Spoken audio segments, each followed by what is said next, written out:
Hello, East Brunswick. I trust that everybody has had a most enjoyable Memorial Day weekend in this strangest and most unusual of times.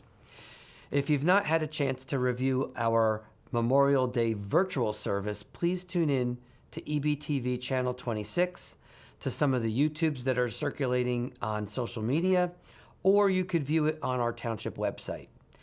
I do believe, though, that the sacrifice that we're experiencing during this pandemic pales in comparison to the ultimate sacrifice that our veterans paid for the freedoms we enjoy. And it's Memorial Day that truly puts all of that into perspective. For those that are following, as of May 25th, yesterday, we stand at 643 COVID positive tests and 49 deaths. I'd also like to take this update time to give residents information that's been passed down to local municipalities from the state and from the county. However, I'd like to spend most of it highlighting some of the ways in which we as a community can help support our local small businesses as we begin the process of reopening up the state and the township. Small businesses, as most of you know, are the backbone of our economy, and they're critical segments in the fabric of East Brunswick. As for updates, first, since the state announced that it plans to reopen up its motor vehicle centers, the county is looking to move some of its COVID testing sites. As the motor vehicle center in South Brunswick and Edison reopens, the county is identifying other locations for testing, and they've already announced that there's new centers in Perth Amboy, Piscataway, and New Brunswick. In addition, due to the availability of tests, the centers will now be offering the test for those who are asymptomatic. You still need to make an appointment. You need to be a resident of Middlesex County and to be able to provide proof of that residence. Second, the Office of Emergency Management will be receiving COVID testing kits to be delivered to our long-term care facilities. And as many of you know, these facilities have been especially hard hit during this pandemic and account for close to 40 to 50% of all of the deaths here in the state. Third, due to the fact that the schools will not be open for the summer, our summer day camp program unfortunately was canceled. Without clear guidelines from the state regarding day camp operations, limited use of Crystal Springs, and no alternative location, we were forced to make this unfortunate decision. We needed to make the decision early enough so that we could make that information known to the public, because many people utilize our camps as daycare and they need to be able to make alternative plans as we begin the process to reopen our economy and return to work.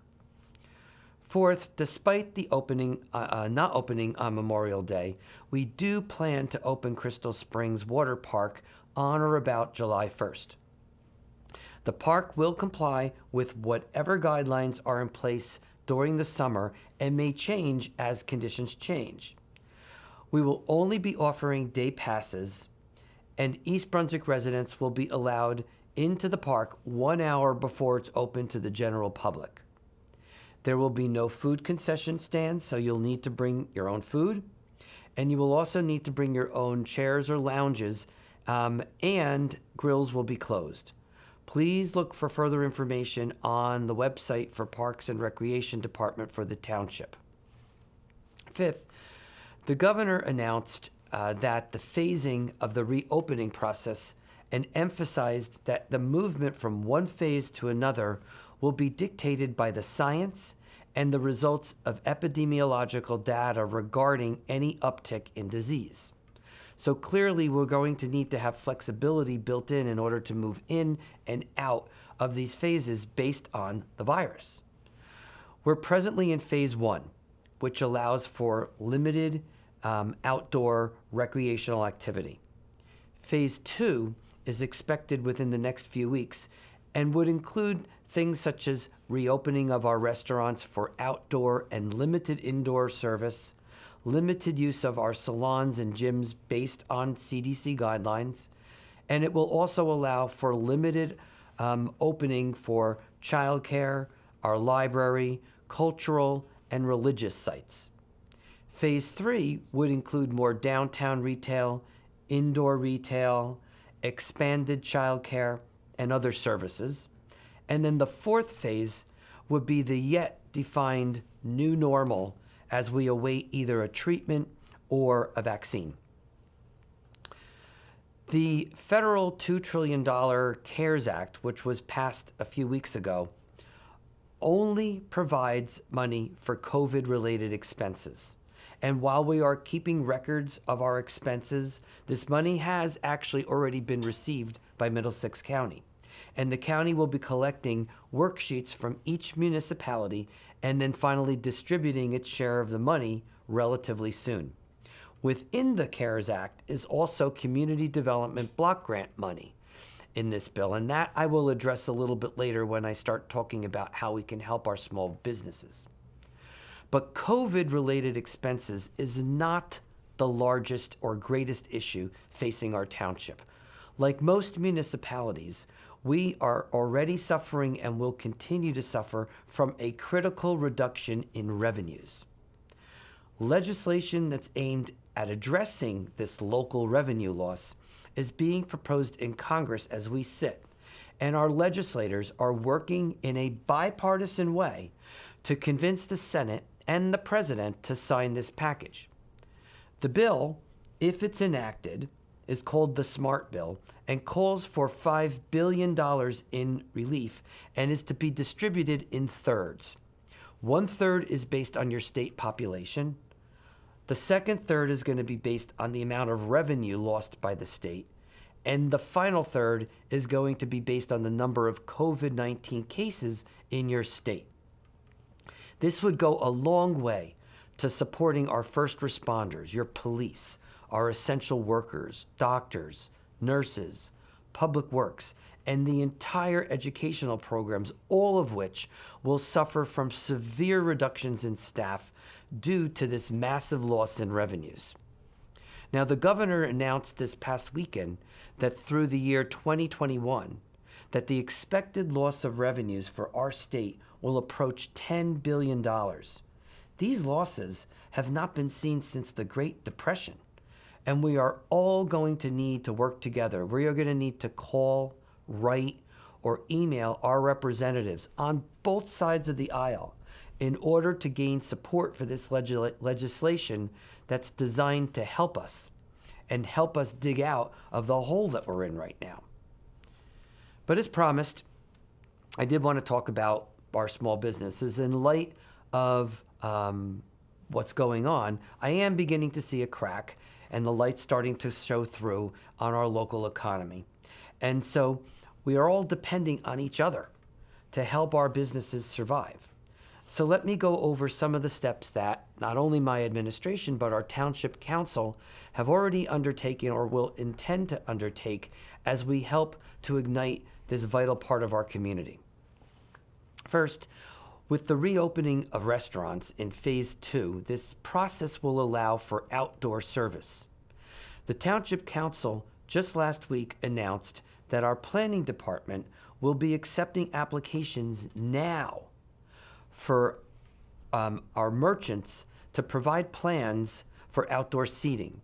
Now, these plans would need to be approved by our planning department as they are an extension of their already allowable and present permit. And in order for us to prevent a backup once we do get the green light, we're asking that our restaurants seek those permits through our planning department. There will be no charge for the review or the permit. Now, such outdoor seating will be open and be allowed to be open till 10 p.m. and must have permission granted from the owner of the property. The state and the ABC is still working on a way in which we can allow bars and restaurants which already possess a liquor license to expand to outdoor service, since that was not generally part of their permit. Those that already have it as part of that permit don't need to seek any extension. Any permit that the town provides will be good for 120 days and can be extended if the state of emergency still exists at that time. The planning department can be reached at the number that's provided at the bottom of your screen. Second, EBTV will be offering 2 to 3 minute advertising segments for any small business in East Brunswick. However, a priority will be given to any business that's a member of our East Brunswick Regional Chamber of Commerce. So feel free to contact EBTV at the number and address listed below. Third, the administration recently hired a new economic development officer, and I'm thrilled to introduce Kenny Armwood to East Brunswick, as I'm really excited to have him joining our team. Kenny also serves the Greater County as the Deputy Director of the Middlesex County Board of Chosen Freeholders. And in his role as a freeholder, Kenny has been responsible for leading and guiding the county's economic development initiatives. Now, when he was brought here to the township, the role was to help bring new businesses here to the township. And little did we know at that time that we would be in the middle of this pandemic, and that his role would need to morph a little bit more into one that helps preserve the many great businesses that are already here in the township. Businesses should feel free to reach out to Kenny at the contact information provided on the screen. He is a valuable resource regarding federal, state, and county sources of grants, loans, or programs that are specifically targeting small businesses. Fourth, I mentioned earlier that the CARES Act does set aside money to support the Community Development Block Grant Program. Now, this money has already been received by the county. CDBG money are funds that have traditionally been earmarked for low or moderately low income families. It's also been used for those with disabilities or for the services that benefit those that fall in those categories. Due to the pandemic and the disproportionate effect that it has had on small businesses, a large part of that money that's been received will be directed to these small businesses. The county is going to be awarding grants, yes, grants, not loans, of up to $30,000 to eligible small businesses that apply on the Middlesex County website. The application is expected to be online within the days ahead. To be eligible, a business must have no more than 10 employees. They must retain employees that fall in the low or moderately low income category and generally do not have degrees beyond high school. Examples of such businesses could be salons, dry cleaners, small grocers, small restaurants, or other small businesses. So please check the county website frequently. There are opportunities to apply by phone for those that don't have the internet service or computer services. In addition, there may be a second round of CDBG money coming, but that has not been determined and it is not certain. Fifth, we are only at the exploratory stage of possibly putting together an East Brunswick venture capital fund. Such a fund would be put in place and supported as a business, as a venture capital, by investors who either live in East Brunswick or outside of East Brunswick, but the board making decisions on that fund would only be those investors who actually live here in East Brunswick, and they must support East Brunswick businesses, whether those businesses are new, whether they're looking to expand, or whether they've been hit by this pandemic and need support. And as you know, most businesses or several businesses, the owners do not necessarily live in East Brunswick. You don't need to live here.